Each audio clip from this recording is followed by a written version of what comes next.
All right, ladies and gentlemen, welcome back. Man, a 2-week hiatus. Whose fault is that? Certainly not mine. On a serious note, we got two things to cover before we kick things off. One, once again, I would like to apologize. I was waiting for the cameras to be on because I'm a full-blown creator. But I do genuinely mean this from the bottom of my heart. I'm sorry for biffing the podcast 2 weeks ago, or maybe that was last week. I've been in a rabbit hole of Valorant Ranked, and the night before we were supposed to film, I told myself, man, why did I think I couldn't stream today? Our doctor's appointment is until 1 o'clock. I could definitely pull this off. Like if I start at 5 a.m. and I'm done by 12:30, that's 7.5 hours, dude. I was sitting there in bed with Haley, counting on my fingers, like 5 to 6, 6 to 7, 6 to 7, 8. And then I start the stream. Everything's going great, having a great time. And then I look at the clock at 8:05, and I felt like it's like when you get into class, like second period in high school, and you're like, oh, man, this is going to be an easy day. And then you realize there was some homework that you forgot, and everybody's like pulling it out of their binders and their book bag, and you're just shitting bricks. Yeah, long story short, the reason why I wasn't able to stream wasn't because of the doctor's appointment. It's because we were supposed to film the podcast at 8 a.m.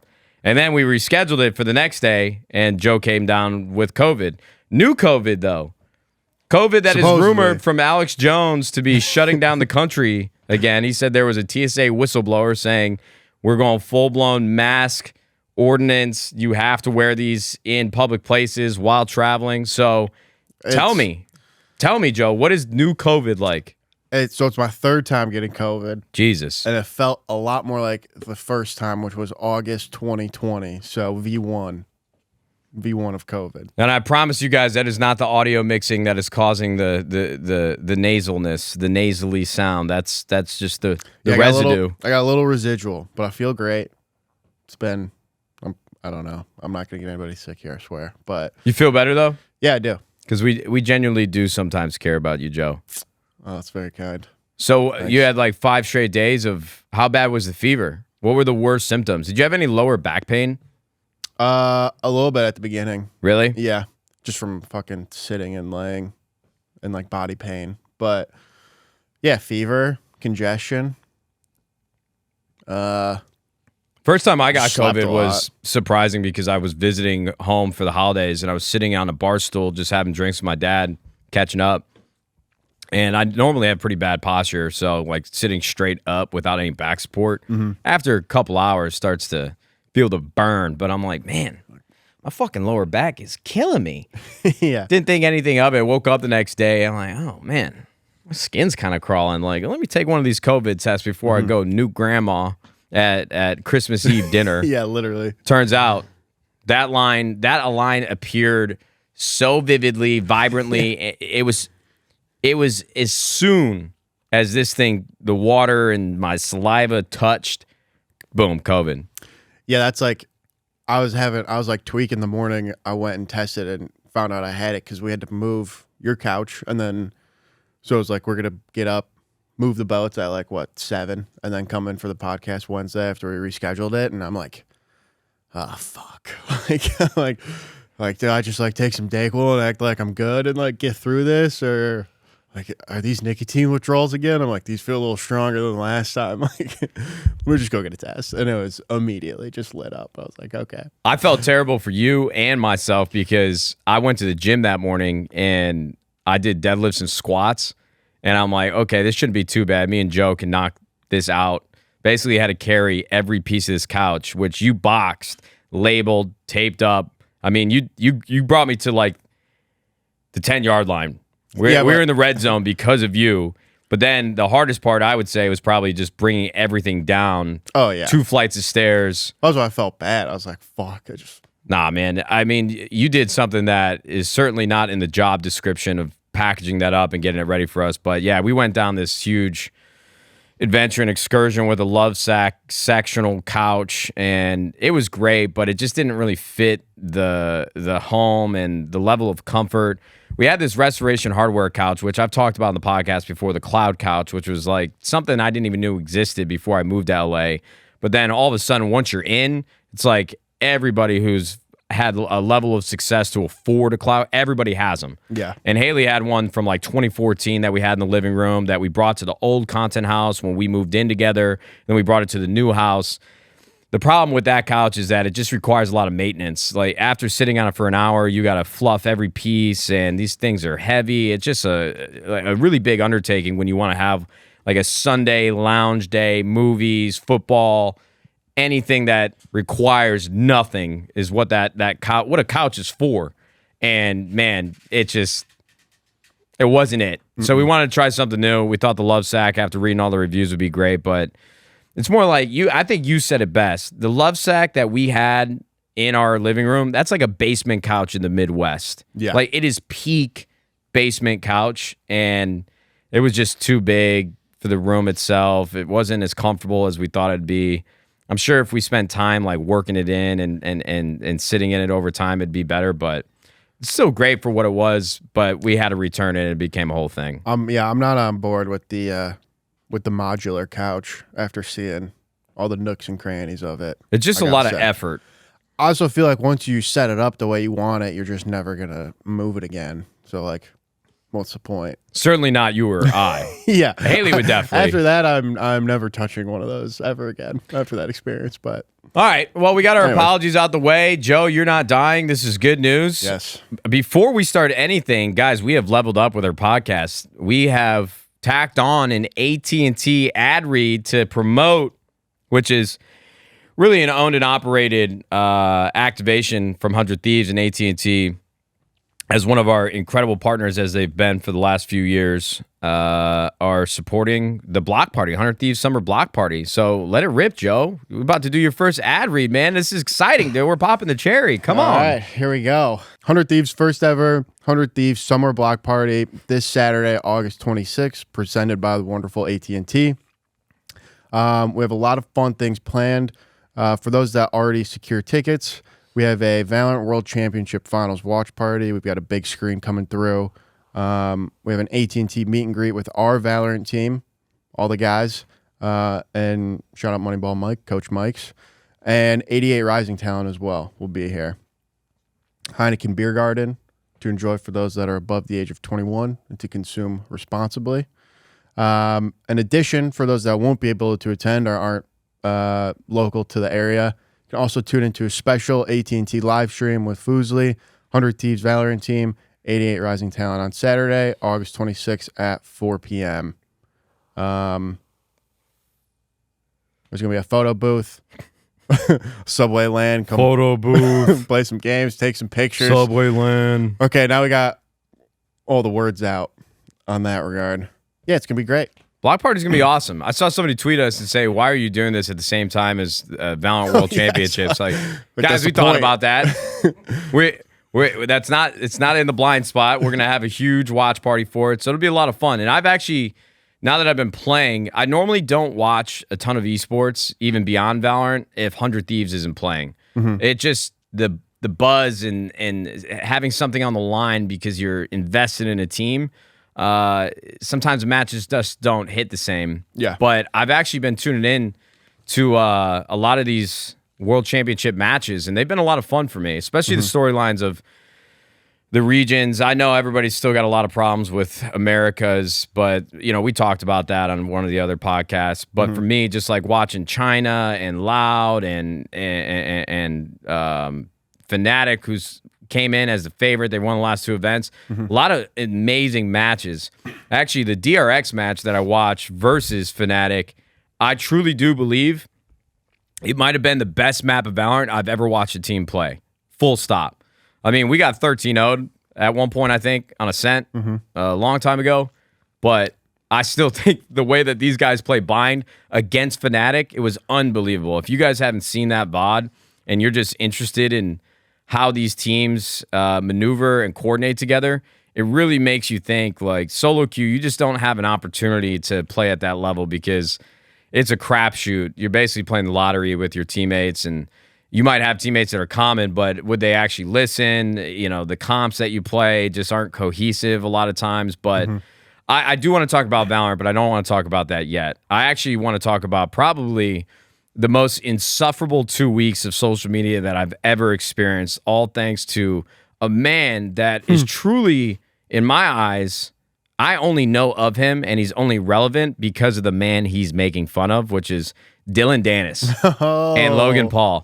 This guy, Elon's got this For You page algorithm tuned in to Dillon Danis, and I've wanted to tweet about it so many times, but I tend not to tweet about anything too negative just because you really can't control the narrative of what you want to say as well as you can when you get to speak about it on camera. Yeah. I don't know who this guy is. He's fucking psychotic. He was McGregor's jiu-jitsu like partner, like sparring partner. Yeah, and trainer back in the not trainer, but yeah, it's who he just roll around with. And then he's just notorious for like never actually fighting. He's like 2 MMA fights in his career and then hasn't done anything. Listen, man, at the end of the day, I totally understand the fight game. You've got to promote it. A lot of the beef that we see between fighters, a lot of times not actually real. Mm-hmm. They're just doing anything that's polarizing to hopefully boost these pay-per-view sales. But fuck, man, I truly do believe this guy is taking it way too far. I mean, I thought it was at least interesting when he first started. Like, I did not know the background of this poor woman, Nina, who is Logan Paul's fiance. Sports Illustrated swimsuit model. She was a swimsuit model, and she was on like a reality TV show as well, like on MTV, right? Or at least I've seen clips of her talking about it thanks to Dillon Danis. I mean, look, I just don't think that I could handle nor tolerate, if I'm in Logan Paul's shoes, man, that thing is, it's terrible. Yeah. I don't know how I would feel if I was Logan Paul. Like, a lot of these photos that Dillon Danis has tweeted, I'm like, how the fuck does he still continue to find more and more and more and more and more? Like, she has taken a lot of photos with a lot of different guys, but, you know, as soon as he starts, everybody's just making the assumption that this woman has been with all the guys that photos have been tweeted with. Yeah. But I'm sure that's not the case. Like, yeah, there's definitely been photos where she's, like, kissing a guy or posting a photo that maybe was on somebody else's Instagram, like a former boyfriend. Listen, at the end of the day, like, before you meet your partner, in most cases, they're going to have had previous relationships and hookups and flings. It's just the nature of dating, especially in LA, especially in, like, the circle that they are and the success that they both had in the public eye. But one, I just think Dillon Danis is insufferable. He's taken it way too far. I truly do think, for all the things that we've hated about Logan Paul, or I mean, me not personally, like the Suicide Forest, where all of his villain arc really started, that was terrible. But I genuinely think he feels remorse for that. You know, it's hard to say. It's like, is it surface level remorse because he got and it really put a bump in the road for his career, but he came back and he did the right things. But I truly do think this kid that grew up in Ohio with a normal family from the Midwest, there's no way that he doesn't feel like true remorse for what he did. And, you know, everybody talks about this crypto zoo or whatever controversy he was involved with, like a $1.5 million that he said he was going to pay people out. Look, man, there's a lot of things that you could stack up. If you're looking for a reason to hate Logan Paul, there's certainly there and you can find them. But in general, I think he's an incredible entertainer. I think he's taken an opportunity and created opportunities for himself for the level of success that he's found. And I have a ton of respect for Logan Paul. And with Dillon Danis, this guy to me is just... It kind of reminds me of a lot of YouTubers that do React content. Like, I brought up H3 when we were talking about Ludwig. I don't necessarily hate Ethan from H3. Like, I don't know the guy very well, but I always had, like, just a lot of not resentment, but just a discomfort for somebody whose entire content programming was built off of making fun of other streamers or other content creators for the content that they're making. Like, Dillon Danis is just tweeting every 10 minutes, and I only know of him because of the man that he hates and the man that he's going to fight. So when this is all said and done, like, yeah, maybe he'll have some level of relevancy, but he's probably just going to have to jump on the next creator or next individual to stay as relevant as he has right now. And I truly just do feel terrible for this poor woman who didn't ask for any of this. She's just being publicly shamed and bullied by this guy who would never have any interaction unless she was engaged to Logan Paul. And look, man, you want to tell me that I sound soft? Fuck it. I don't care. I truly do believe that it's been taken too far. And for all the people that think that Logan Paul was a bad guy or a bully, this guy Dillon Danis is the definition right now of like an internet bully. And just everybody's just going along with it. Everybody's laughing, poking fun at it. When it's just like, if this was any other person besides Logan Paul, this guy Dillon Danis would have been canceled in a snap of a finger. But it's a fight game, man. So just a different world. It's a different demographic. It's a different community that's like rallying behind it. And I just feel awful for Nina and Logan. That's my true, honest thoughts. And if you guys think that I'm a pussy, don't care. It's fucking disgusting, dude. Yeah. It's been going on for like 2 weeks now at this point, too. But also for her, like, her whole life has been in the public eye. Like, she's been like, you know, those pictures are going to exist. Like, yeah, that's a good point. Relationships, like, as soon as I'm sure Logan has seen all of them. I imagine he didn't like not Google. No. I mean, dude, she's a underwear supermodel that was on the cover of Sports Illustrated swimsuit when it actually was a thing. Like, you know, she's gonna be going around, like, she's gonna be at these events, all these pictures with her with dudes. I mean, point being, it sucks for her, but I mean, the reason all those pictures exist is because she's I guess I never really thought about it like that. That's actually a pretty good point. I mean, do I think she deserves it? But yeah, like, no, I don't think she deserves that. But you're right. Like, she's dated Leonardo DiCaprio. She presented herself to the public eye, and you know, there's always a possibility that people just pile it on. Yeah, and then from Logan's perspective too, like, he's in a lose-lose situation. Like, he hasn't been saying much. I don't think he can, though, because obviously you don't want to like give in to what Dillon Danis is trying to do right now, you know, until he actually signs a contract and like shows up for this fight. Because again, he's so notorious for like not showing up or saying he's going to fight people, never actually doing it. So, I mean, I'm sure Logan just wants to like get in a ring with him and like beat his ass, because I think he definitely will boxing. But I got to respect fighters too, man, because I'll tell you what, if I was Logan, worst case scenario, you're right, is lose-lose. Imagine you lose that fight. Oh, yeah. That's the other thing. Oh. That's the other thing. I mean, he's publicly said, too, he won't do an MMA fight with him, like, prior to this, because they've been beefing for a while. But if you go into that fight and lose to Dillon Danis, there's no stopping what's already happening from his end. Like, the chirping will never end.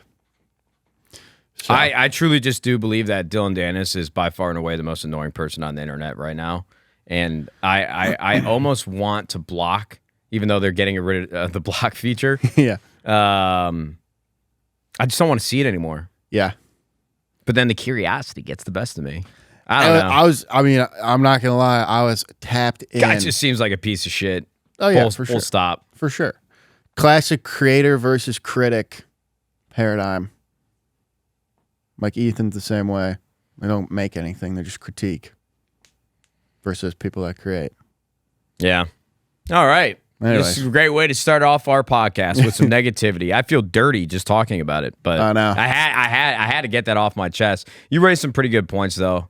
I mean, Thanks. You open yourself up to criticism as soon as you decide to have a career that's weighted off the public eye's perception of you, but I still don't think she deserves it. Either way. Well, yeah. I'm not saying she Best of does luck. deserve it. I'm just saying, like, there's so many pictures because she's been around cameras, like, for the last 10 years. Yeah. That's all. Hey, I didn't know who she was before, but I do now. So I don't have the full story. Either way, let's get off that topic now. What should we fucking talk about, dude? Because I'm chomping at the bit to talk about Valorant, but this is old, but it was something for last week. But I still think it's interesting for the audience to hear your thoughts on the Barstool pen situation. It's old, but creator-led business being sold back for $1 and the implications of Barstool on a publicly traded company and all that. No, Dave Portnoy's a right place, right time, and I respect the hell out of Dave. I mean, clearly pretty damn good businessman. You know, look, I don't know the exact details of the situation between Penn and Barstool. I think Dave actually put it very well when he did his emergency press conference and actually announced that he bought back Barstool. When you have regulatory bodies involved in the content that you make and the things that you can say and can't say around sports betting, in a world where Barstool's success was primarily built off the fact that they could say and do anything that they want, as soon as the culture flips and you have a lot of yellow tape and red tape that influences how personalities act on camera, what they say, and how they interact with their community, it's just not a great situation for like the core DNA that I think Barstool was really at their inception. The pirate ship. Exactly, man. So, you know, the fact that Penn was able to amicably part ways with Barstool and Dave, attach their, you know, their lifeboat to ESPN and that brand in general, I actually think makes a lot of sense, especially for like the publicly traded market. And I think it gets Dave exactly what he wants. I mean, the guy made a fuck ton of money.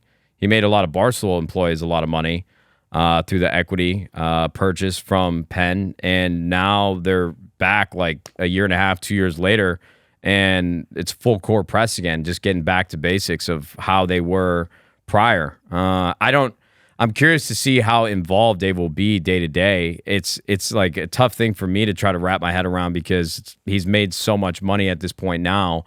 It's like, does he really need to spend his time stressing and investing his time and resources back into Barstool? But I can't put myself in his shoes. I'm not in his head every day. So it seems like he's pretty excited about it. And without, again, at the beginning, what I said, just knowing like the nuanced details of everything that's happened, overall, I don't think anybody really got burned in the matter. I mean, honestly, Jen sitting here that used to work at Barstool would probably give us a better perspective. But to me, just from a limited exposure to the situation, overall, I just think it's a good thing for both parties.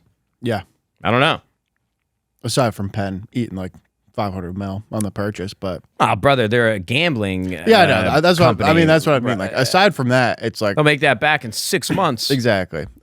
So, Penn, for those that live under a rock, is going with ESPN and forming a sports book with them. So, using Disney, leveraging Disney in a more traditional approach and content programming to push gambling. So, shout out gambling, man.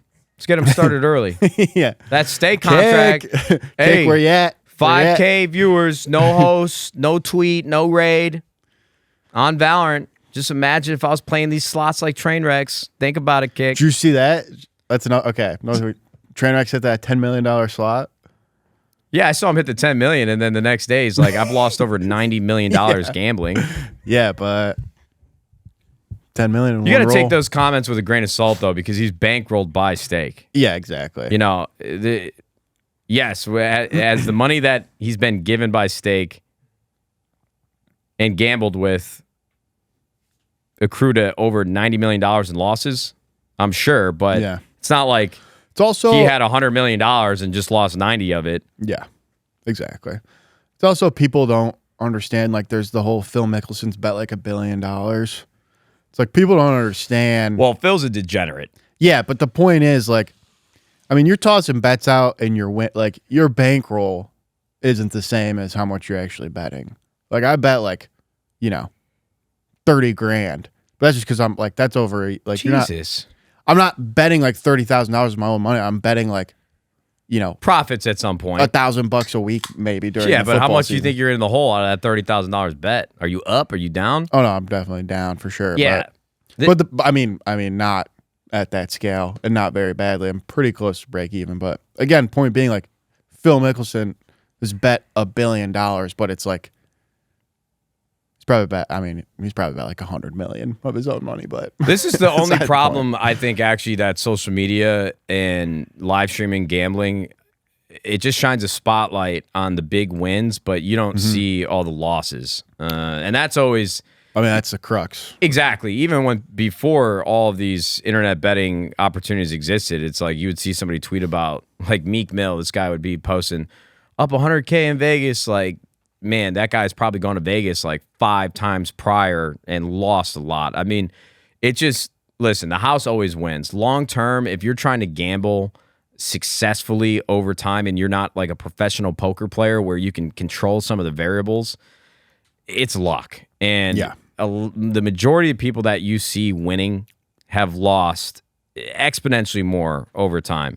So I would just be careful for anybody that's thinking about gambling. It is a very slippery slope. And if you don't have the self-control to walk away, especially if you don't have the funds to back up that ego that you might be gambling with, it can get very, very, very, very dangerous.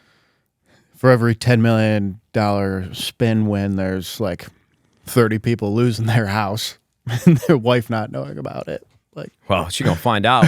Yeah, real quick. Yeah. So, but yeah, kick, steak. Let's go, kick. Bang the line.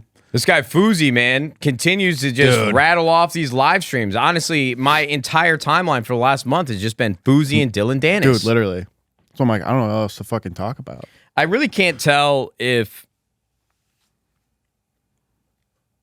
Fousey truly is unhinged right now or if he's just playing into it for the clicks and the engagement and the clips.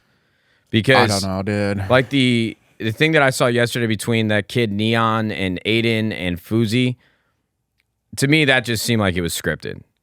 I'm sure that's like pretty embellished, those like interactions in those clips, but like he's like still pretty unhinged at all times on his live stream. And it's like at some point, I don't know how much he can fake that with how much he's streaming. You know what I mean?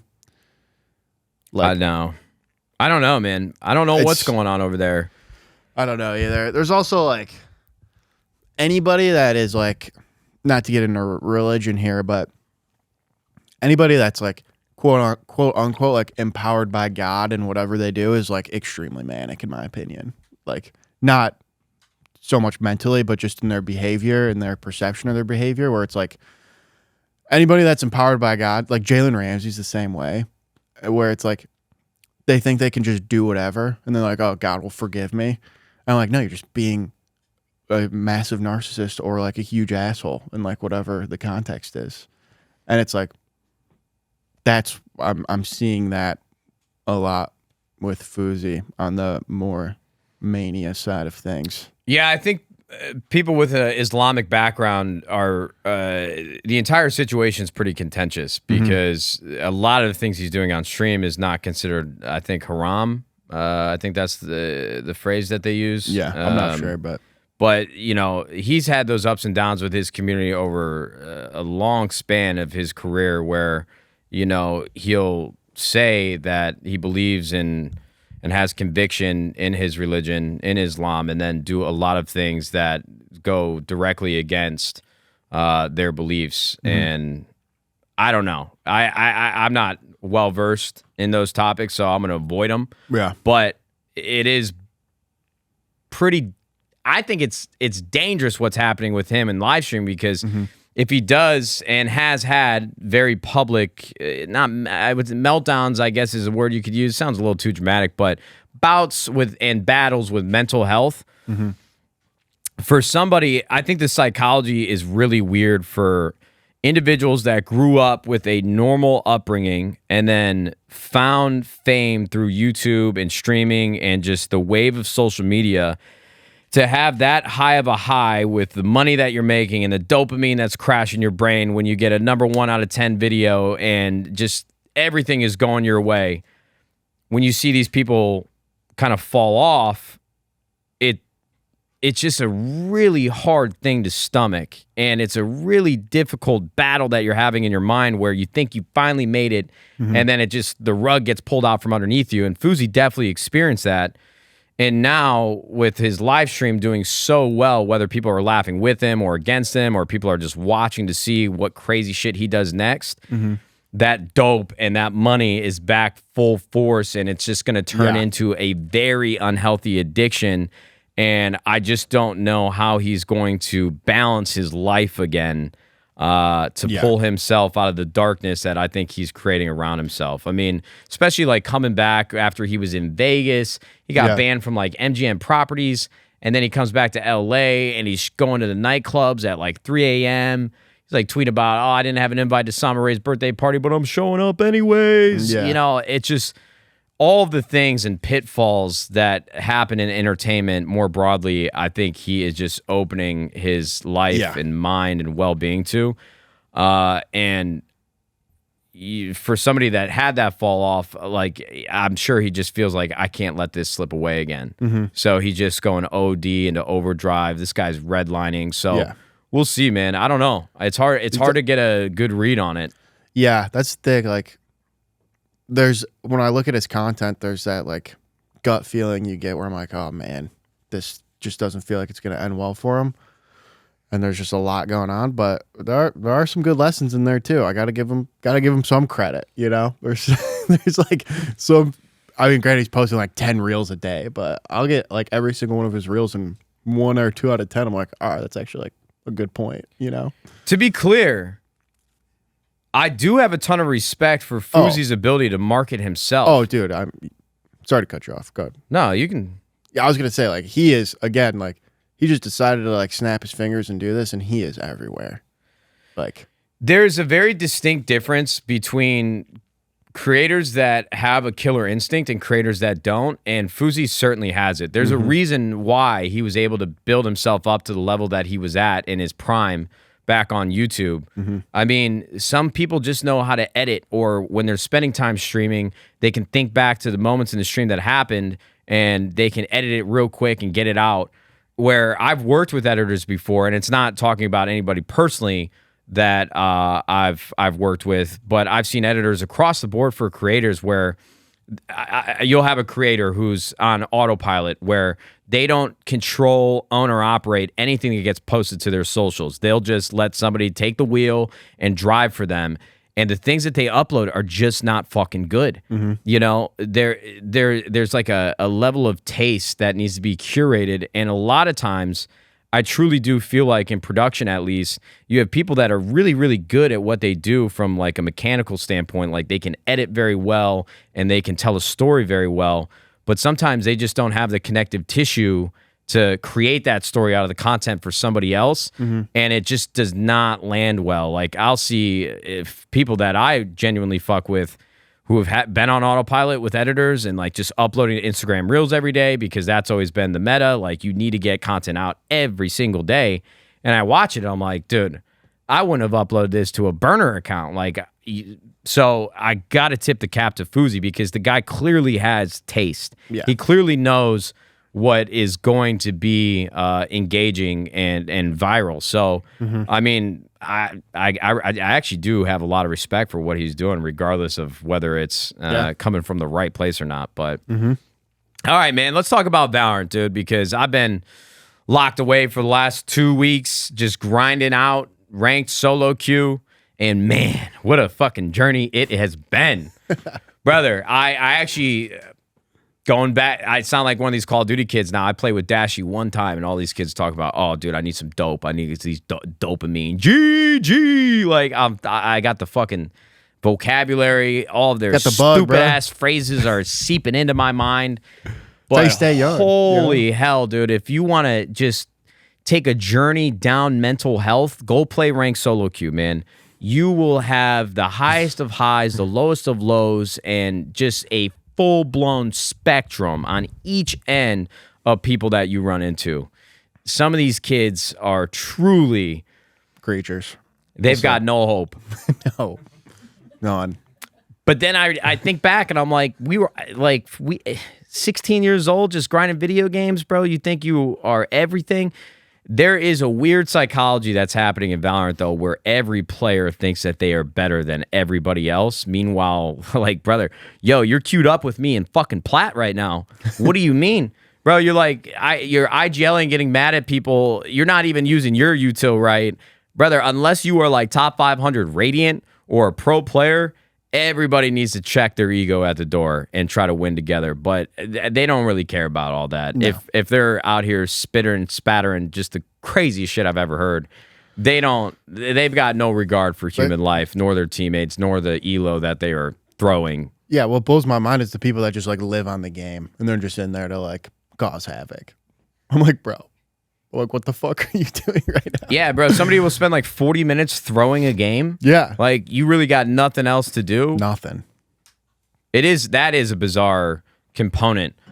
Like, do you do this every day, and this is how you spend your time, or are you only doing it because I'm streaming? I have no idea.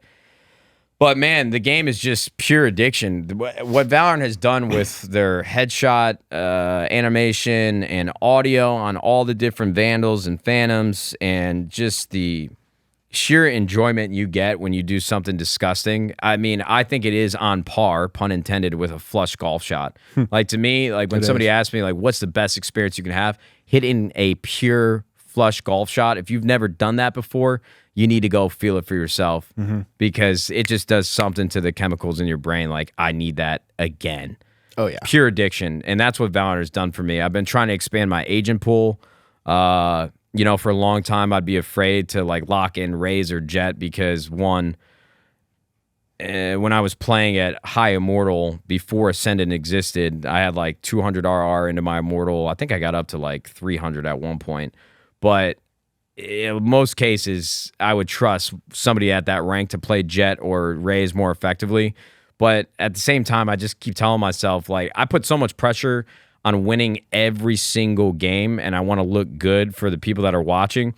But really what I've fallen in love with is like the journey and the mishaps and the mistakes that I make. And they're actually, as long as I don't take myself too serious, which I tend to do, it is pretty fun for everybody to watch as I'm in this arc and I'm slowly but surely getting better.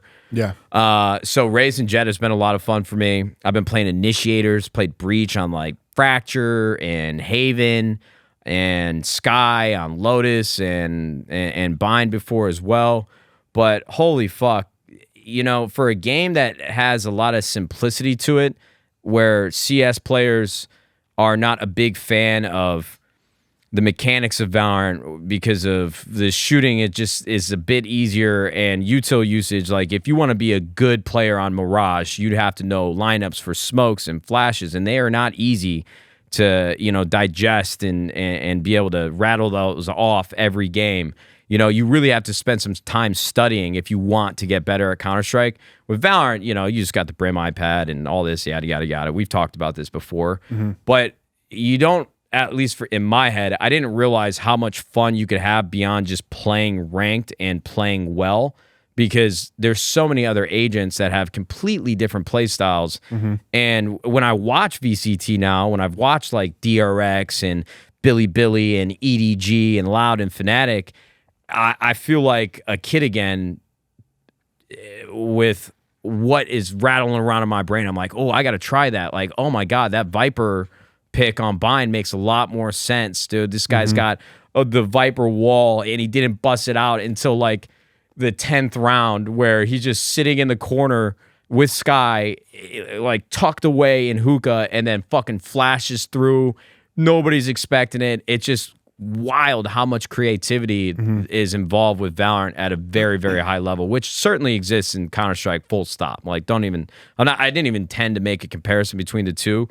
The long story short of it, I just did not realize, and I don't know what changed from the last time I played Valorant compared to what I'm doing now, but there's just so many different ways to play the game. And you would think you're sitting here for 8 hours a day just fucking banging your head against the desk playing 8 hours of solo queue. Wouldn't you get bored of that? Beyond just like the rank aspirations, the reason why it's exciting is because every game I could try something new and find my way to operate it differently. Yeah, I think there's like also with it, I think there's a lot of fun to be had, and like I've been playing prior to I just started playing again, thanks to you, because you're welcome.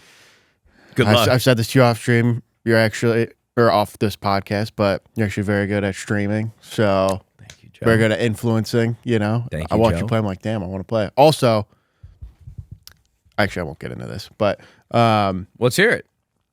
no, I just think for you streaming, it's great because I think the Valorant stream scene, maybe it's just because VCT's going on right now, it feels so dead.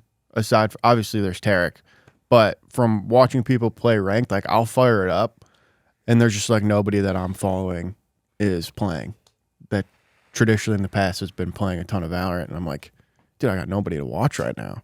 So Yeah, I don't. To be honest with great you, to have I you was on talking there. about this with Micah and a couple of the production people in here before it started. I don't know why, and I'm not talking about this to pat myself on the back. I genuinely am confused as to why my viewership has been so much better this time around than when I streamed for like 2 months yeah, at the old content house. there's nobody else playing ranked, bro. That's I don't know, bro. Like Hiko, Asuna, like Baby J, Sub Rosa, all these guys are still streaming. I just my viewership has been significantly better every single day compared to what it was a year ago, and I don't know why that is. Like, dude, I've been averaging like 5K concurrents. yeah. So first of all, I want to say thank you for that. It makes me feel relevant, and like for me, there's just this weird relationship that I have with my chat and myself because I used to do this full time, and I was on Twitch before anybody else. And so it's always the crux of like the mental battle that you have with yourself as a creator, where you think every single day this could be the last day that anybody wants to follow or watch what I do, and it could be over in a snap of a finger. But for some reason, man, the viewership's just been fucking sky high, and I'm all in on it. I love it. Yeah. It's great just to tough, see. man. It's like there's so many things at 100 Thieves that I can't control, which I've kind of fallen in love with that uncertainty, I would say, because there's just so many things that I have to do that I don't think I'm very good at. And so when I'm streaming, I know I can control anything and everything that is said and done and managed and conveyed to the community. And it's just easier for me because it's just like that is what I came up doing. You know Yeah, what I mean? exactly. So it feels like I'm back in the saddle, and it's been a lot of fun, man. Especially Yeah. too, just trying to get better at the game. Yeah. We gotta get you locked in, Joe. But then you'll start playing fucking World of Warcraft, Rocket League, FIFA. You'd be proud of me. I bought Madden, and while I had COVID, I played like only an hour. I played Valorant the rest of the time when I was playing games. So, Gold 2, we're climbing. There you go. Yeah. There you go. Shout out Wally. Shout out Tanner. Tea leaves. Wally, a.k.a. Tony's Pizza. It's his burner. Guy cooks. Guy straight cooks. Tony's But Pizza, dude. That sounds like a great mom and pop shop that I'd like to eat at. Big sausage pizza. You ever watch those videos? Nah, No. haven't seen them. It's like the porn. I've actually never watched them either, but by like Sounds like you're pretty well versed. I've been shown them before as a joke, as humor, but it's basically like a specific type of porn where every scene, it's called BigSausagePizza.com. I don't even know why I'm bringing this up, but every scene is this dude's dick is cut through like a sausage pizza, and the girl opens the box, and it's like a pizza delivery guy. And he's like, one big sausage pizza, and it's his dick in the pizza box. It's his dick in a box. Anyways, Big sausage pizza. it's my 2-minute rant with Joe. When you, I'll have to put that in my notes to avoid it. yeah, but anyways, back to the original point that spurred this whole thing. You make me play Valorant, but what I found, You make me hot, baby. what I have found in my second act here is prior to getting back into the game, I was only playing like Reyna, Jet, and that was pretty much it. And the game was just so stale for me. What's so funny?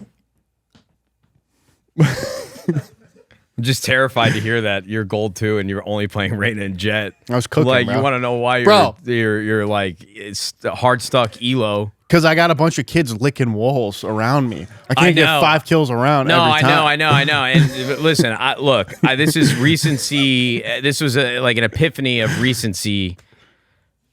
That's fine. it is much easier to carry a game at that rank Yeah, but I'm with just like not. an initiator. I'm being dead serious, bro. You just set people up. Well, that's what I have. Like if you now think I'm you just can baiting- frag out, you don't need Reyna and Jet to frag out. No. Now I'm just. Now I'm playing. Okay, so let me finish my story here. My tale. So now I have found I'm starting to play a lot. It's forced me to expand my agent pool because I'm tired of entering. I've just realized that like I'm the one getting baited and nobody can trade off me because they're all not real fucking humans. I can't believe the people I'm playing with. Like, anyways, it's just disgusting. The tales of gold. You want to see where the world's headed? You fucking fire up a Valorant silver competitive lobby, and you'll know exactly where this world's headed. But Welcome. this is turned into a long rant. But point being, playing all these different agents has been so fun. Like I'm playing Deadlock now. I want to start playing some Oh, Sky. I'm shocked. It's fun because it's like there's something that I enjoy just about like doing my job. Like I don't have to have the most kills, even though I will perform somewhat well. Yeah. On the kill feed. It's like you're playing a game within the game. Yeah, like I take pride on Lotus knowing I'm locking A down with Deadlock, and anyone that tries to come, my side is just getting fucked up. Anybody that tries to come, dude. Big sausage pizza. Yeah, I'm not letting anybody else. If anyone's coming, it's gonna be me. Yeah. right? Well, there you go. Yeah. No, but you just actually I wasn't sure what point you were trying to arrive at, but Yeah. you did. I shit on the fact that you are stuck in whatever role you play like 2 weeks ago when we talked about the difference between Counter-Strike and Valorant, and now I love it. It's great. Brother, it's the reason why people play like farming simulators. Yeah. Dude, people like the game within the game. Yeah. And Valorant has certainly allowed you to do that. Yeah. So, Nice. man, great game. I It can't is. wait to see what bundles they got cooking up for us, dude. Hold on. What do you got? We're still talking about Valorant, baby. Yeah, that's all there is to talk about. All right. So, listen, playing on controller Call of Duty, there really is no variation in how you can play the game, okay? From like an equipment standpoint. It's like you got a scuff, or before Battle Beavers existed, you just had scuffs. Yeah. If you didn't have a scuff controller and you didn't play Claw, you're behind. Just get the fuck out the lobby, dude. It's chalked. Yeah. Keyboard mouse is like a new world that I know nothing about. You know, I went from, I mean, I've been sponsored by Razer before. I've been sponsored by Turtle Beach headsets back in the day. I've dabbled with different peripherals from time to time, but I've never really like locked in and tried to get a lay of the land. And when I was playing Valorant previously last year, I was using like Final Mouse Starlight, which was like the big craze. You know, they're using like magnesium, so it's lighter than all the other plastic mice that were on the market, and everybody was buying them. You know, Tens and Hiko and all these guys did like a big pop up for it. So I got the Starlight. It was great, but for some reason I decided to try the G Pro Superlight, which has been the mouse that I've been using now since I bought it a year ago. And it's been great. It's served me well. It's treated me well. But there's times where, like, I'll go to the bathroom and wash my hands, and I can't get a fucking grip on this thing. Or, you know, console players will definitely understand when I say this, but there'd be mornings where you go, whether it's a pro player or just getting on as a casual, where you hold a controller and you feel like for the first hour you have never held a controller in your entire life. It is bizarre how that works and how that happens. It's a feeling I'm familiar with. I know, but you know what's crazy is I truly love if like a psychologist or somebody with some scientific background could explain that to me. Like, why does that happen? I don't know. Food for thought. Somebody, maybe somebody knows. But with keyboard mouse, you know, I've just been thinking like, man, of course I need to get better mechanically. There's still times where I'm like fat fingering on my keyboard. Like yesterday I uploaded a clip of me with my raised satchels because I set up new hotkeys for Jet and Raise so that I can use my mouse button for my satchels and my dash, and certainly has made those agents easier. But holy fuck, dude, did I fuck these menu systems up, because I went to go defuse the bomb yesterday after clutching a nasty 1v3. The team was hyped. I go to defuse the bomb, throw a satchel. No time. Throw another satchel. Dead. Lost the round. Last player standing. One enemy remaining. Grenade! Nice job, man. Better. Yeah, I don't know if you Out guys of charges. know or not. Like, Impressive I fully wiring. believe in I fucked up. no. I fucked up. Yeah. My hotkeys are fucked up, bro. I swear to God. But my point is, I have now gone down a rabbit hole of different peripherals. And so I ordered, did a lot of Googling, and I hit up Symphony as well, because I don't need a new keyboard. Like, I have my Summit 65 that I absolutely love. I was using a Basecamp before, which is a great keyboard, but the Summit 65, something about it, man, it just feels so good. And they've got this new keyboard performance coming out where you can control the actuation of every single individual key on the keyboard, and there's a ton of other features. So you guys should definitely look into the High Ground performance keyboards that they're releasing. But with mice, High Ground doesn't have one yet. And so I've been just trying to get a lay of the land. So I ordered the same mouse that Demon 1 on EG uses. It's the mouse, it's a G Wolves. Let me get the exact name so that people that love this shit can bask in it with me. So I ordered a G Wolves HTS Plus 4K wireless gaming mouse. That one's supposed to be better for people that have a little bit like medium to larger size hands so that you can really get a grip on it. Because the other one that Mason told me to order is supposed to be a little bit smaller, but it's a G-Wolves as well, and it's called the HTX 4K wireless G-Wolves mouse. So I got those two, and then I also, after striking up this conversation about mice with Mason, he was stoked, bro. He just started sending me recommendations. He's like, yo, what mouse pad do you use? I'm like, well, I was using the Performance High Ground mouse pad, but then I saw people talking about those that play on slower sensitivities will like a different level of firmness and a different type of material. And so there's all these different like nooks and crannies of like complementary mice to mouse pad relationships. And so he told me that I should try, because I bought a mouse pad like 2 weeks ago. It's called the X-Ray Pad Aqua Control 2.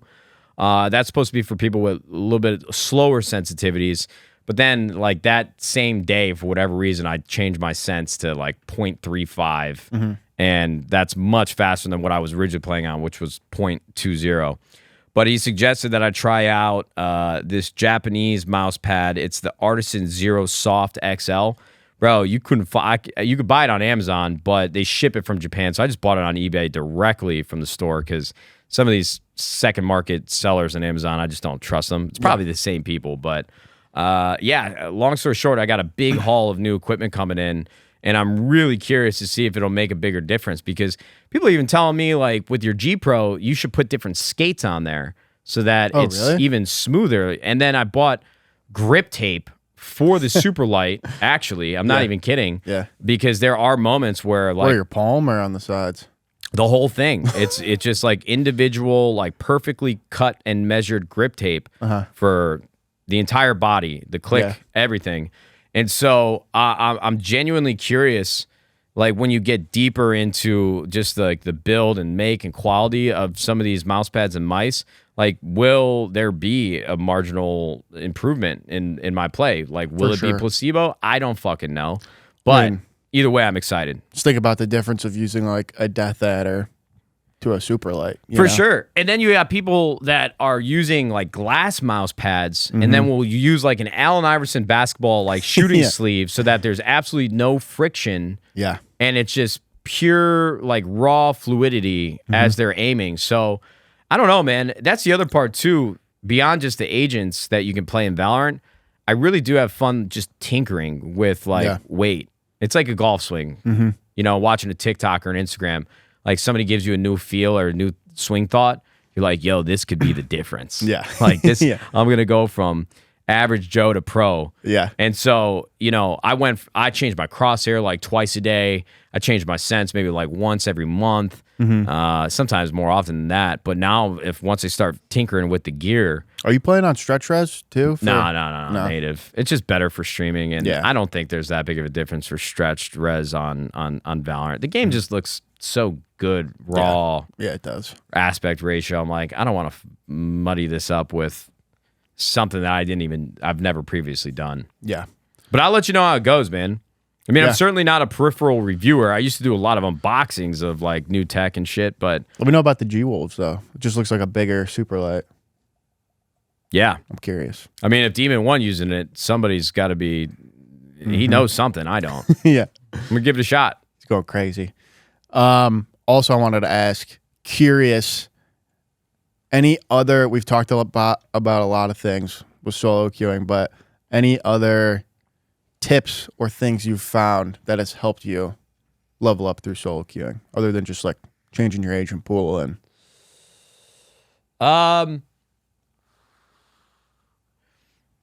if nobody's calming, you got to try to get people to calm. I mean, first thing I do when I get in a game is like, any mics, any micers? Mm-hmm. And then you'll get this edgy 14-year-old kid that just wants to talk about killing himself and calling everybody fat asses. I dealt with that yesterday. Mm-hmm. And hopefully, like, you have some semblance of normalcy between like one or two other people that will jump on board with like the camaraderie you're trying to build. You got to get people talking, man, because yeah, you might get like lucky and have an Instalock jet that's on a Smurf and it's going to carry you, but that's like 1 out of every 10 matches. So for the most part, you got to get everybody talking, and you need to find a balance of like IGLing without micromanaging. Because if you start, the thing that I hate the most is when you get like passive aggressive people that are in the mental position of tens. They think that they are the best player in that lobby, and they have no idea what they're fucking talking about. Yeah. And you got a lot of people in rank that don't know what they're talking about, so they'll just listen to this guy, and it just tilts everybody immediately, especially me.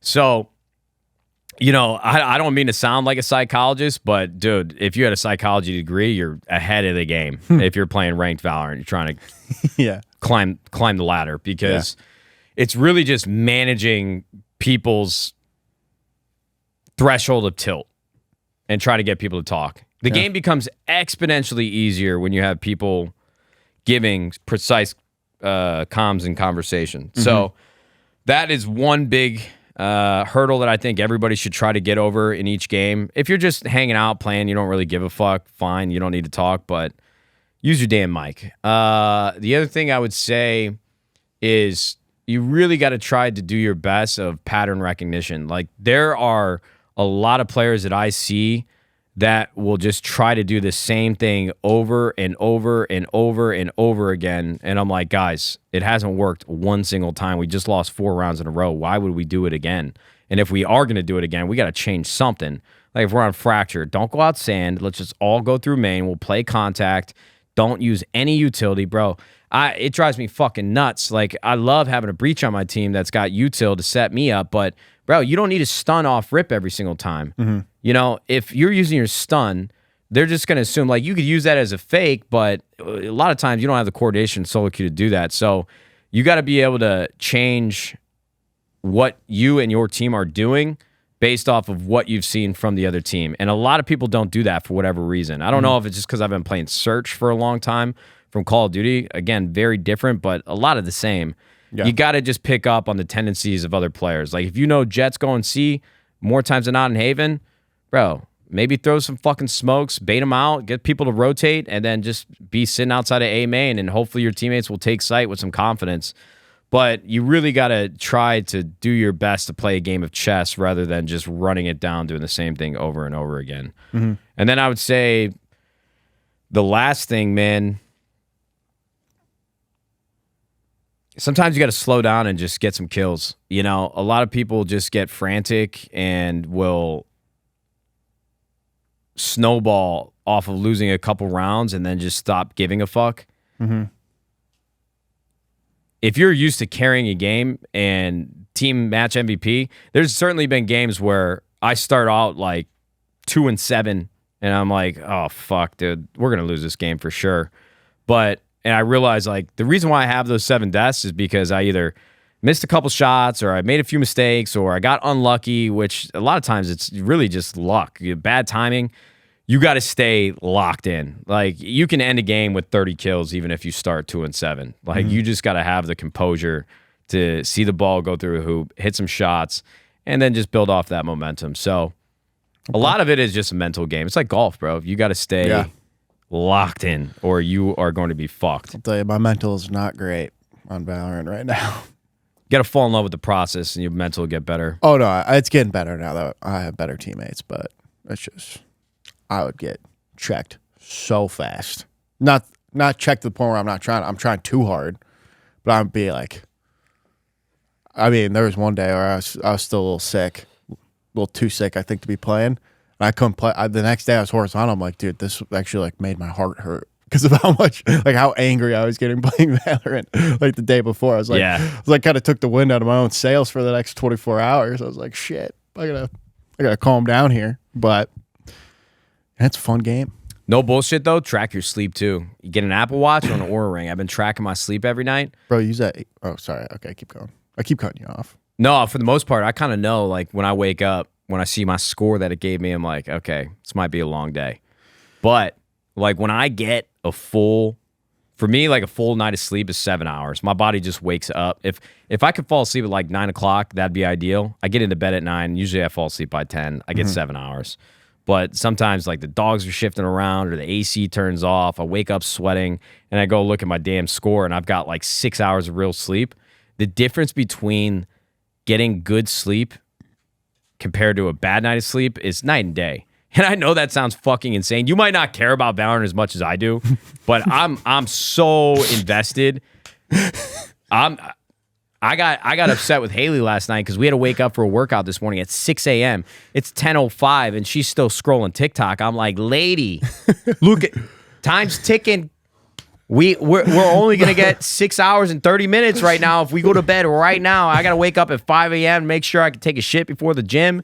Like, I am fucked. Like, we are redlining right now. Bro, you got I woke up this morning 5:15. I took the dogs out, come back upstairs. Haley's still dead body in bed. She wakes up at like 5:30 after I take my first shit. She's like, are you done being mean to me? And I'm like, I don't know. How quick are you going to get ready? We got to get out of the door. Then maybe I'll forgive you. I don't know. Is your sleep score above an 80%? Bro, I'm being dead serious. Get some sleep, man. Stop tilt queuing, doing 24-hour benders. Get some sleep.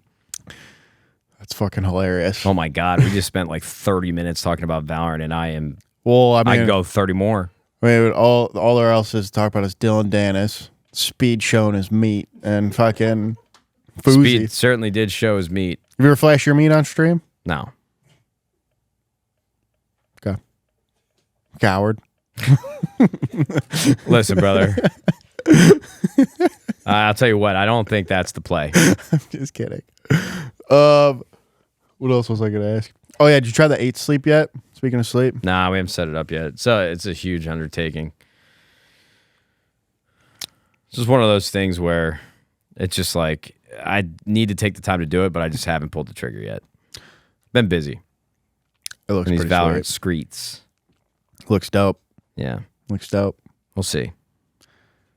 Also, What time is it? 9:30? Yeah. Time for you to get a watch. You played yourself. Oh, I got to call at 10, so we got to wrap this up somewhat soon. I truly don't have any other topics to discuss because I've just been so deep in this Valorant grind. I haven't really been paying attention to social media. I haven't been scrolling as much. So unless you got something. Oh, bro, did you see this video of fucking I know everybody's excited about this. Joe Biden falling asleep. This guy, Joe Biden, went to Maui 13 days after this catastrophe and then falls asleep at like this town hall while people are talking. I can't believe it, dude. It's a public embarrassment to the United States of America. It's like, all right, let's send $30 billion to Ukraine, but everybody in Maui gets $700. Like, after your entire life's been burnt to the ground. Bro, it's just, again, dude, it's not about the political beliefs. It's just this guy just falls asleep. He's the president. He is the most important man in the entire world. You think Joe Biden shit his pants? I wouldn't let him drive me to the grocery store on Uber X No, facts. under any circumstance, and this guy's got nuclear briefcases with codes? Fuck no, dude. What? Imagine he's like about to like put the codes in on like the red phone, and he's like, "Oh, Kamala, I gotta take a shit. I got to shit, Kamala." Like, Joe, hold it together. Like, we're live. It's like, That was I'm gonna shit hilarious, my Joe. pants. Just That shits was his so pants. funny. All right, fine. Fuck you. Whatever. I'm sorry. I'm sorry. You don't take any humor in thinking about the president shitting his pants on national television. No, bro, because I'm embarrassed, man. Whatever. I got jury duty coming up. Yeah. You're gonna get out of it. I don't know how that works, man. I feel like I gotta get out of it, but I don't know how. What if you get stuck in like a huge murder trial and it's like 2 years of jury duty? They're just locked in for you. 'Cause that happens. I would. How, dude? What? Imagine you get like Who's gonna carry the boats on stream? I got smokes to throw, baby. Yeah. I'm flashing out. I'll wear your skin. No, seriously. Do you think that is that like? What are the odds that actually happen? That's got to be like winning the lottery. Imagine you get like the next like OJ case. You know, you just get fucking put on that. Jury duty scares me. Then there's man. jury Like, selection. I don't want to be this close to the government. No, you'll be fine. If actually, I don't know if you'll be fine, but there's jury selection. You know, if it gets to any case that's like significant, and then you gotta, you know, there's things you can do. Has anybody in this room been to jury duty? How'd it go? I tainted the entire jury pool and got kicked out. You tainted the entire jury pool and got kicked out? What'd you do? They don't want people asking questions. They just want you to like just sit there. Just be a drone. So ask a ton of questions. Like around the case, the people in there, or like what did you ask? What was the context? Cops, there was no evidence and there was cocaine and the only testimony was from 3 cops. So there was a case about cocaine and police, and there was no witnesses. So you, They asked, would you be able to convict someone?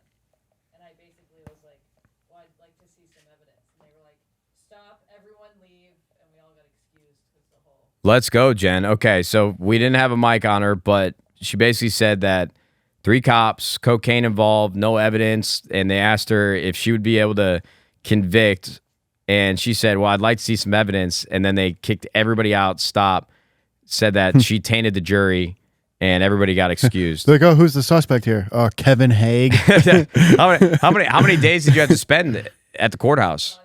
2? Fuck. Yep. We'll see, man. We'll see how it goes. I'm gonna be in there miserable, man. Oh well. My civic duty. You're gonna be Football season's coming up, dude.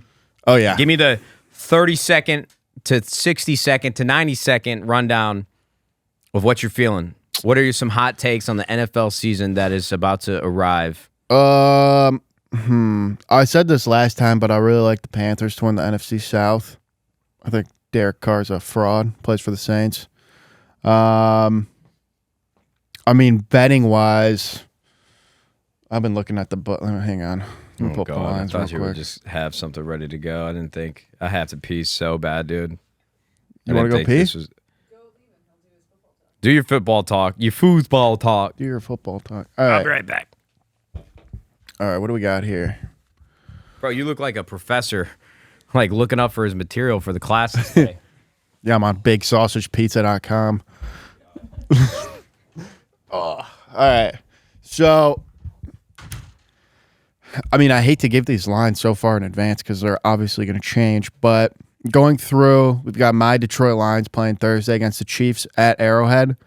They say first 3 weeks of the NFL is all about who can turn the ball over less. It's not really about like, it's just more of like a survive and advance the first few weeks. So if we're going to take the Chiefs down at any point in the year, it's better to have them week 1 than week 15. So Lions are currently plus 6.5. I would do one of two things. Either sprinkle the money line at plus 240 and ride it out and have yourself a great game and a couple beers. Or I'd probably take, I don't even think I'd take a point and take them 7.5 because it's either going to be a 3-point game. Either the Lions win or they lose by 10. So I take them plus 240. Just call it a day. Interestingly, where else was the other value I really liked? I think it was the Colts game. Colts Jags. Jags are -3.5. I'd take half a point on the Jags. I'd take a -3, and I'd hammer the shit out of it. Also, this is not advice. This is just, I guess, I think that's a disclaimer. It's not betting advice, but this is just what I would do. So, yeah, I'll just roll with that. And then I like, let's see, what else we got? Joe Burrow's probably out week 1. I'd stay away from the Bengals, or I will stay away from the Bengals. Niners -138 against the Steelers. Hammering that. And then what else we got here? Ooh, Bills Jets is going to be an interesting game. I probably won't sprinkle anything there. I'm staying away from the Cowboys Giants game too. Eagles Pats. Eagles -218. I'd probably toss them in a little parlay. I'd throw them in with the Jags. -190. Toss the Ravens in there. -450 just for the action. I like the Commanders -225. It's probably pretty sure. Actually, I like Commanders -6. Wait, did you see the video? Sorry to cut you off. Did you see the video of the Commanders owner? Yeah, trying to shake with Troy Aikman and Joe Buck? Yeah, He trying thought to he was shake going Joe for Buck's a handshake. hand. Yeah, You guys got to put that clip in there. It's hilarious. I've been in that situation before. yeah. It's funny that they're just like making fun of this dude who's like a multi-billionaire. Just bought the Commanders. He could Literally just, owns an NFL team. he could just buy all of that production if he wanted to. Like, Okay, so But anyways. how did this go? Because I got some other things that sprouted in my mind while urinating. I think it's good. I disclaimed that it was just not betting advice, just what I would do, and we rattled through some picks. So, lines, money line, sprinkle on it. You got to ride with me on that, just cause I'll fucking I really like the Jags. Jags are -3.5. go to the depths of hell with you. Take a half point on them. Take a -3. Hammer them. And I like Commanders -225 against the Cardinals in a parlay. And that's where we're at right now. Okay. Yeah. All right, so What else you got? I'm going to give you guys some quick tidbits of frustration and anger that I have. One, guys make me wait 2 years for a new season of Jujutsu Kaisen. I know that you gave us a movie. Great. Movie was electric. I loved it. And I know I don't read the manga, okay? So I've already knocked out all the things that you were going to tell me why I'm wrong. Listen, you cannot make me wait for a new season this long. Give me 4 episodes, okay? Because Haley and I have had a system. Foundation Season 2 went live on Apple TV a couple weeks ago. We watched a brand new episode of that. We finished up The Crowded Room with Tom Holland. It's pretty good. Wasn't great. It was pretty good. Tom Holland does not get enough credit, though. He's an incredible actor. Everybody thinks he's just like Spider-Man typecasted. This dude's got range. Don't care what you say. I disagree. Okay, that's fine. Well, listen, remember what we talked about with taste? Yeah. 4 new episodes. We got our routine. We got new episodes on like Tuesday, Wednesday, Friday. We go run down the line all week. We just look forward to it. We can't wait. I go to plugged into the Crunchyroll to Matrix. watch Jujutsu Kaisen. No new episode last week. No new episode this week. Bro, Yeah. they would go on a 3-week hiatus. And everybody's like, oh, trust me, it's the Shibuya arc. Shibuya, I don't know if I'm pronouncing that right. I apologize. The Shibuya arc, it's crazy, dude. It's worth the wait. Straight from Shibuya. Brother, you cannot give me a 2-year hiatus and then give me 4. You give me an appetizer and then you make me wait hours for the main course. It's just I disagree with it entirely. Also, the episodes are like 25 minutes long. I know, man. I'm like, that's it? Like, I mean, granted, they're awesome. But yeah, I'm in the same boat. It's a very small first world problem, but I'm furious. And when I brought it up to my Twitch chat, everybody was acting like it's such a normal thing to go through. I'm like, wait, guys, come on, man. We waited this long, and now you're gonna make me wait another month just to watch another episode? I gotta say too, Fuck. we are spoiled with like seasons being dropped all at once, but like I hate the reversion back to like Hulu and Netflix dropping 1 episode a week. than HBO. Yeah. I get it, but like what Netflix did with The Witcher, where they dropped, it was 2 months worth of episodes, and they dropped 5 episodes 1 month and then 3 the next month to make you have to pay for both months to watch it. Like, that's fine. I'm on board with that. You're giving me something to binge, but my God, having to wait weekly. I agree with you. Shocked. But at the same time, like when a new episode does come out the week that I'm living in, I'm like, oh, okay, I do have something to look forward to. But in the moment when that last episode ends on a cliffhanger, I'm like, fucking kill me. Just give me the Netflix dope. I need all the episodes. I need to binge it right now. But I don't know. Pros and cons, I suppose. Sure. Another thing, Elementals, an animated movie. It's fucking unbelievable. Was it? Yeah, it's like a very like cookie cutter coming of age story. But man, that I was ripping my weed pen while watching this thing. I'm like, this is the most beautiful world that's ever been created. I felt like I did when I saw Avatar for the first time. Came out that theater, smoked like 2 bowls in my car. James Cameron sent me to another dimension, bro. Like Joe Rogan said it on his podcast. People had issues after watching the film because they were depressed that their life wasn't the same as it is on the world that they lived on in Avatar. Smoking that Pandora reefer. That Pandora, yeah, exactly. And Elementals, dude, just a beautiful, so well animated movie. It's one of those things now where there's like categories of shows and movies that Haley and I have. That's a movie that you can watch and be locked in off your phone the entire time, or you could be scrolling while watching. Yeah. I mean, it's a no-brainer. If you like animated movies, watch Elementals. It's got a 95% from Rotten Tomatoes audience. The critics gave it 75%. Dude, critics... You old pieces of shit. Dude, critics don't know what the fuck they're talking about. If anybody needs to go on strike permanently, it's the critics. Yeah, for real. I retweet, bro. Yeah. Honestly, repost. But yeah, Elementals, I would highly suggest it. And last thing I'll say about film and TV...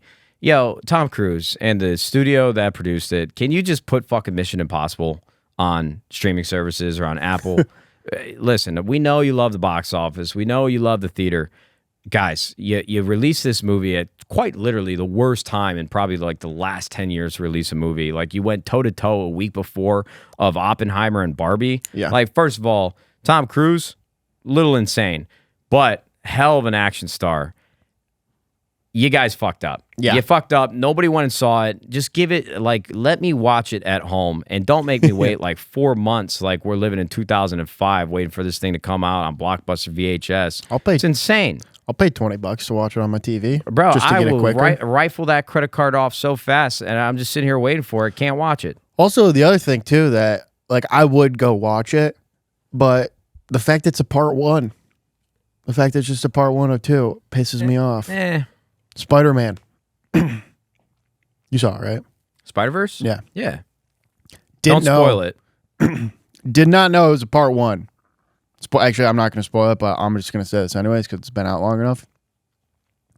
I'm watching that movie 2.5 hours. I'm like, damn, like we got a couple fights coming up. I can't wait to see what happens. Turns out the fights are the next movie. We did get cocked. So I'm like, are you fucking kidding me? Like, that's it? Like, the 30 minutes of Gwen, sorry, I know, I'm sure there's a lot of people that really love Gwen, but like, I could have done without the 30 minutes of Gwen at the beginning so I could at least see him fight fucking Spot or some shit. You know? We definitely got hoed on that one for sure. Yeah, but, and you know, it's even more fucked up. Dude, this writer's strike, we ain't seeing that second part for like another 3 to 4 years. No.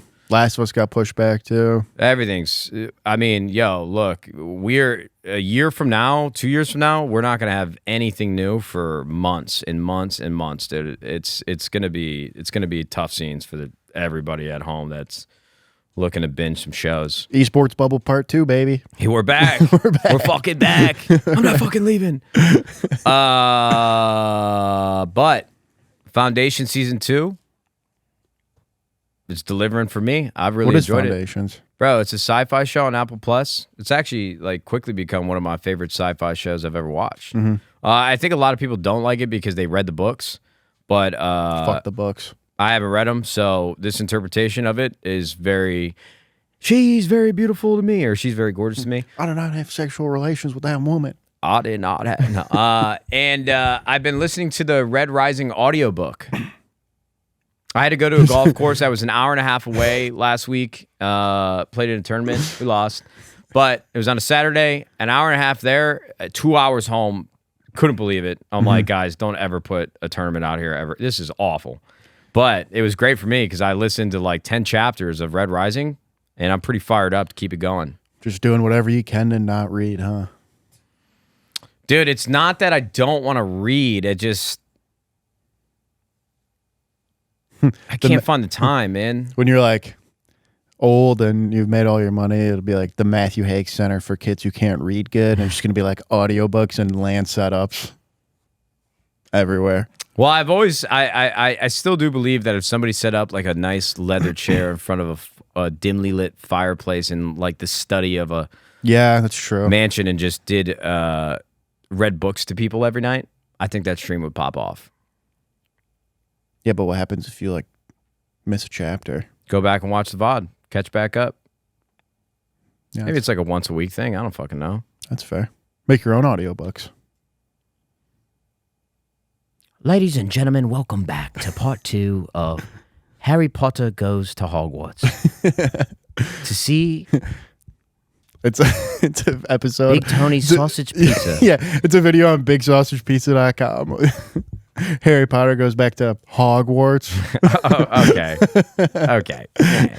And that's where we'll call it, ladies and gentlemen. Thank you again for your patience on this episode. We had a couple hiccups, but we're in the clear now. Thank you for tolerating Valorant talk. I'm sure you guys enjoy that more than golf. We didn't even talk about the Ryder Cup, but we'll save that for the next episode, I suppose. But good to be back in the saddle. Appreciate you guys watching. If you've been tuning into the streams, I appreciate you even more. Thank you for the patience on the production team once again. Hopefully we will not make a habit of what transpired over these last couple weeks. And, dude, we had a fucking hurricane and an earthquake at the same time. Yeah, that's cool. Everybody asked about the hurricane. I got phone calls from family texts that I haven't heard from. I'm like, guys, it's like a light drizzle out. But that's going to do it for us here today. YouTube, Spotify, Apple Podcasts. Apple Podcasts, Free JMO. BigSausagePizza.com, YouTube. We'll see you fuzzy later. Goodbye. Goodbye.